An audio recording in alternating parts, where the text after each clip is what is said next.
Local news about local people. This is Newslink Indiana. Hello, I'm Chris Bavender. Thanks for joining us. Flooding in Grant County is forcing some residents to leave their homes. But as Newslink Indiana's Megan Bastian explains, there's good to be found in even the worst of circumstances. As the rain in Grant County continues to fall, the level of the Mississinawa River continues to rise to its highest point in 92 years. Officials say they expect it to crest at 18 feet. Residents of Stonecrest Manor mobile home community were evacuated today by the National Guard when the rising floodwaters blocked the only road to their homes. When they came to the door and said, "You have 5 minutes to get out," that was our last chance. So the Salvation Army and a local church opened their doors as shelters for those with nowhere else to go. Hopefully, we want the community to see that, we're demonstrating the love of Christ by opening up our doors and saying, listen, if you're in need, come. Flood victims forced to evacuate their homes can come here to Sunnycrest Baptist Church, where a warm meal isn't the only thing they're getting. They're getting a little downtime. we lead such busy lives, usually going this way, that you just don't have time. Last night we actually sat down and played a game for a while, which we don't have a lot of chance to do. And it just gives you time to talk and be together. In Marion, Megan Bastian, Newslink, Indiana. Officials aren't sure when residents can return home, but estimate 4 to 5 days. Add Eaton to the list of East Central Indiana cities faced with flooding. Homes on hills have been safe, but other low-lying areas weren't as lucky. The sewer facility was almost shut down, but the city protected it with sandbags. And after officials issued a voluntary evacuation order for portions of Eaton, some residents took shelter in the town's community building. For Tim Cassidy, being away from home isn't easy. When I went home, I brought another book with me just to read, because there's nothing else to do here. Eaton will keep the shelter open until all residents are able to return home. Power outages plagued Muncie Southside High School Thursday. The school and surrounding area lost power early Thursday morning. When power didn't return by 9 a.m., school administrators let students go home. The power was soon restored but went out again in the afternoon. For the latest status of the situation at Southside, you can call 254-4848. All the recent rain means your home could soon be a target for mold. The Center for Disease Control says homes with any kind of water damage are at high risk for developing excess mold. Flooded basements and bathrooms are most susceptible to mold growth, potential cause of respiratory problems, and it can also affect those with allergies or asthma. But Ball State Natural Resources Professor Thad Godish says you can prevent mold. Well, the key is moisture control, which means you maintain your house, you maintain your gutters, you maintain your roof, keep your house in good shape. That reduces the likelihood that you're going to get a mold problem. Godish says a quick response to flooded basements can decrease the risk of mold.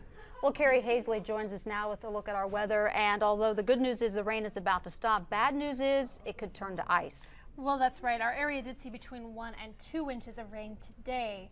That on top of rain that already fell over the last several days, which we didn't need, that's for sure. As we head through the overnight hours tonight, though, we will drop well below freezing, and floodwater on roads and in our yards will start to freeze. So let's go ahead and take a look at the maps right now. We're under a flood warning until 7 a.m. Friday morning.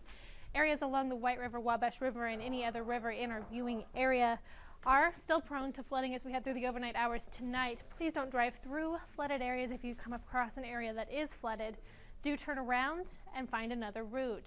Taking a look at precipitation totals for the month of January, on average we see just over 2 inches of rain for the entire month of January.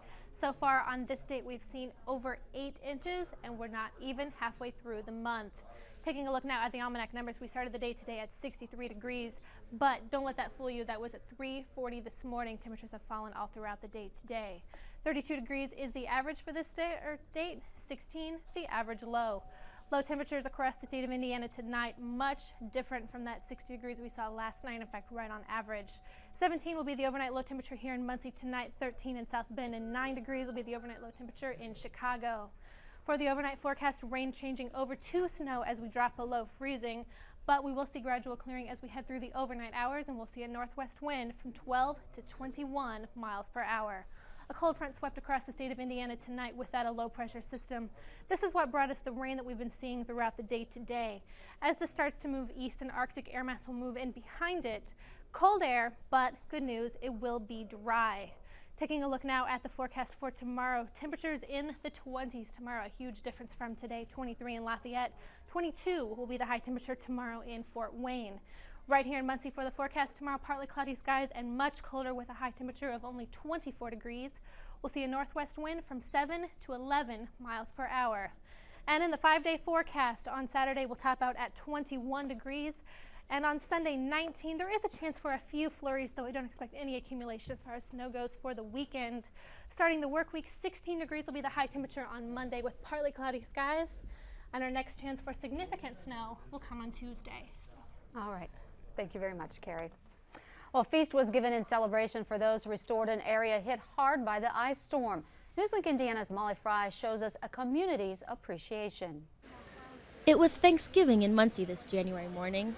Thanks for all the crews who helped restore this community. Through those first few days, they were out there talking to all the AEP and out-of-state crew, and they were so helpful and promising that the power was going to be up and to hang in there. Workers enjoyed breakfast casserole instead of turkey and donuts instead of pumpkin pie, all of which was donated by local bakeries and caterers.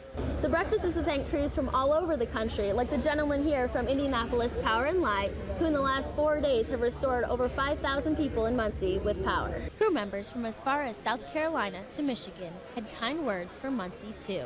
This is one of the nicest towns we've ever been in. Thankfully for many, their work here is done, and it is time to head home. Today, we hope.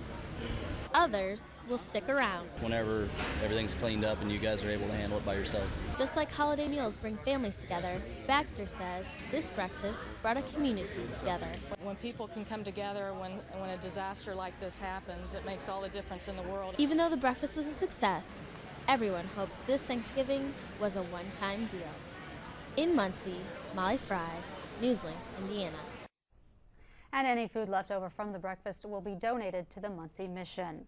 Well, Unity Church of Anderson will host a candlelight prayer service for the survivors of Southeast Asia's tsunami. The service starts at 6 p.m. Saturday and is open to anyone.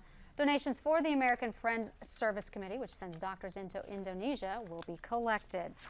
Well, big changes could be in store for the Anderson Fire Department, but changes, some say, that could hurt residents.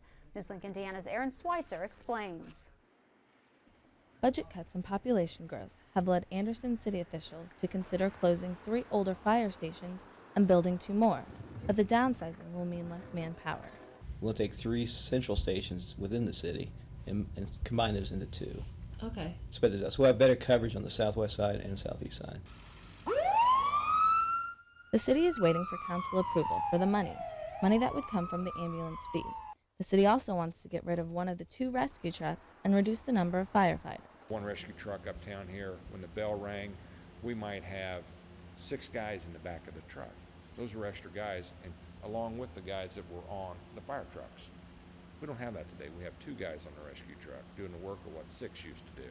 Some firefighters think the cuts are too much.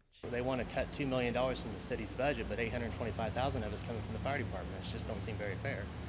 Todd Jordan of the Firefighters Union says he's worried the proposed changes could affect response times. You think about a wreck on the interstate right now, and you have a vehicle responding from headquarters at 5th and Jackson.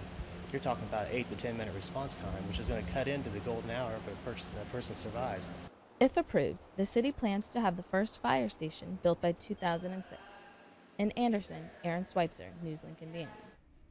And the board meets at 7 Thursday night at the City Building.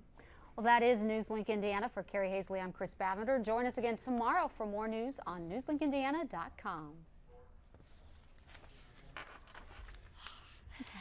You're still